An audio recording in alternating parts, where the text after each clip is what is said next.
Hey guys, I'm here with Elia el Chorizo Locote, Anthony el Camote Aventado, and I'm here el Gallo. And today we're going to interview three people about workplace harassment, its different forms that could take place in. And to give you an example, we're talking about discussing sexual activities, telling jokes including race, unnecessary touching, making sexual suggestions, using indecent gestures. And also, for example, if a cat call would be Mamacita over there. Yep, Mamacita for sure. I'm going to interview Robert, campus supervisor. I'm going to see if Robert is familiarized with workplace harassment and the two different kinds of workplace harassment there is. So Robert, do you know the two different kinds of workplace harassment there is? No, I don't. Okay, well the first kind is quid pro quo, which is basically this for that, where people of a higher position than you try to seduce you into doing things to, let's say, earn a promotion or a raise. And the second would be hostile workplace harassment, which is just an unsafe working area for employees. Okay. So, have you ever experienced workplace harassment? Not particularly here, but at other places I have. Yeah, I know that a very common one is racial joke telling. Oh yes. Yeah, Yes. You've experienced that. I've experienced that a lot. Wow, and can you tell me a way that you could deal with that? The way we've dealt with it is that we just go up to the person and say, hey, I'm uncomfortable with you saying stuff about my race, and if you can stop, and if it doesn't stop, then I'll have to take it to our superiors. Right. And how can the workplace environment be improved on? Just a lot more communication. That's how coworkers get along with each other. And to improve is to communicate with each other. If somebody knows of something that's happening, to let the other ones know. Yeah, of course. Yeah, because this right here comes from the Department of Labor, and they basically researched all this and come to the conclusion that the workplace has become an unsafe area, and that a lot of the employees are getting harassed by their bosses or supervisors too. And there's definitely a call to action for our bosses to become the upper hand and trying to support their employees and rather hurt them.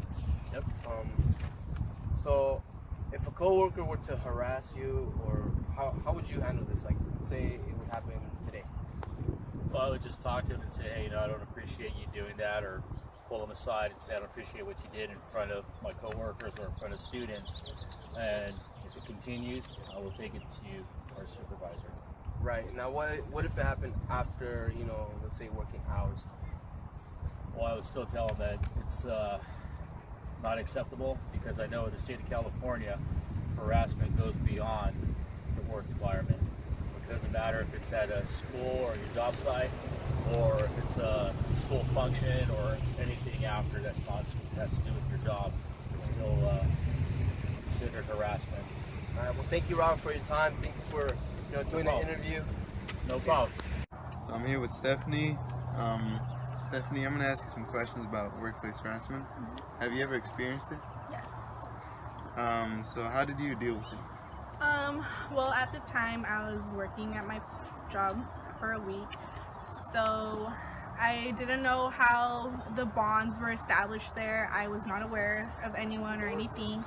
So I went about my business, and then there's two dishwashers who decided to catcall me and say very provocative and inappropriate things to me. And at first I didn't want to say anything because I was new. I didn't want to overstep my boundaries, so I just let it go. It came to my lead server's attention, and two of my other coworkers got involved, and they decided to report it for me. So my manager called me in and told me to give my statement. I had to write it down. I had to pin out who said what was being said. They decided to do an open investigation, and they decided to bring in multiple of my other coworkers inside, see if they experienced the similarities that I did.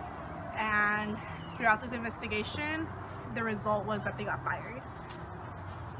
Okay, so how do you think this could be improved at your workplace? I feel like, I don't know how other jobs do it, but I feel like in my facility, at our staff meetings, we should at least have like 5 to 10 minutes talking about these type of experiences and see how we can improve it, seeing what can be done. I feel like if we establish like better relationships within the working environment, new staff members can feel comfortable talking about these experiences, I feel like it would decline significantly. No. Alright, well, thank you for this interview, Steph. It was nice talking to you. Hi, I'm Anthony, and I'm here with Andres Gonzalez. So, Andres, can you tell me if you've ever experienced work harassment? Yeah, so I work in a restaurant, right? Yeah. And so there you see all kinds of stuff, like angry customers, angry managers, but this is by far the worst thing I've ever seen. So I went to the back, to the fridge to go get produce, and when I'm coming out, there's this girl cutting stuff, and this guy just comes behind her, just whines back like he's charging this attack, and smacks her right on the butt, bro. Like, I even felt it. I was like, damn, that sucks.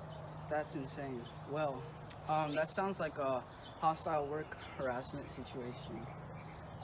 There's also another type of work harassment called a quid pro quo type situation, which is basically a this for that.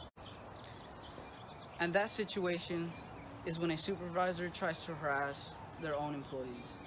Well, you heard it here, folks. Hi guys, I'm here with Sam, and I'm here to talk to you about workplace harassment. Are you familiarized with it by any chance? Yeah. Okay, so do you have any experience or witnessed workplace harassment by any chance? Yeah, I'd say I have a little bit of experience with outside, not technically within Walmart, but I do have a lot of people that come around and they're really pushy, and almost some are sexualized, some are not, but very pushy towards like wanting to talk or hang out or want my number, and just like it gets a little bit too out of like bubble. Too far. Yeah, too far. Too far. Yeah. Okay, so that right there would be considered a third-party harassment, where somebody outside the organization, comes and you're a victim of. And do you have any stories or? Yeah, I have a few. I think one of like the most memorable one would be where there's a older gentleman, maybe like 60s. He was homeless, and every day for a week he would come, because I work at the jewelry counter, he would come to my jewelry counter. Obviously he can't afford anything in the case, and every day it would be the same thing: let me buy you something, let me take you out, let me treat you good. And he just was really touchy, and it got really scary. I mean, anything, and he was just very, very pushy and very, very touchy.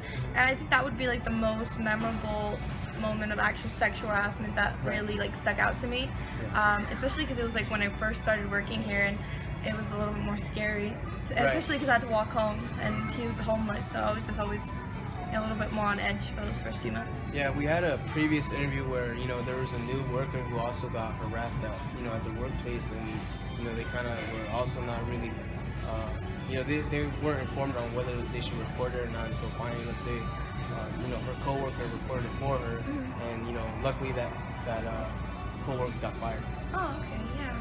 See, I haven't had any personal experience with inner work sexual harassment, but definitely outside. There are some weirdos. Right. Especially here in Walmart, right? Especially here. Well, thank you for your time. Hi guys, I'm here with Sarah. She's a hairstylist, and I'm gonna inform her about workplace harassment. Are you familiar with workplace harassment? Yes, I am. Okay, now, do you know that there's multiple types of workplace harassments? No. No, there's discriminatory workplace harassment. Basically people are discriminated because of their religion or their color. Okay. Yeah, and do you have any experience with workplace harassment? I haven't personally, but one time I worked with a girl who was discriminated against. I don't know the reason why, but I just know that they didn't like her for some reason, and she went on a leave of absence, and she was coming back, and they told her that they didn't have a job for her anymore, even though she filed for disability and did all her paperwork, and they said, well, we don't know, we don't have you in our system, and basically tried to fire her when it wasn't right that they fired her. Right. And that right there would even fall as a harassment and under disability harassment. Right, where because people are discriminated because of their disabilities or just their differences, like she was. yeah. And how do you think that situation could have been handled? Well, I guess if the managers had more training on how to deal with those type of situations, and if they were more informed on the laws that they're not allowed to discriminate or allowed to terminate employees because they've been on any type of disability, whether it's medical or any other reason. Of course, I mean the Department of Labor even states that there's different types of harassment and disability is one of those types, and I feel like, you know, like you said, the manager should be more trained and, you know, should be more professional how they handle this situation, especially in her scenario and how she was, you know, disabled or something like that. But I just want to thank you for, you know, taking an opportunity and doing an interview with us. My pleasure. Thank you. This project, we learned that workplace harassment can take form in different, you know, ways, and that it doesn't really matter where you work at, whether it be at a, you know, a retail store or even a salon or even at a restaurant. You know, there's still a chance that you can be harassed at a workplace no matter the circumstances. And I hope that, you know, managers and employees learn how to be more professional and really take care of their employees, because, you know, nobody wants to work in an area that is unsafe or that there's, you know, threats, people harassing each other, and, you know, it's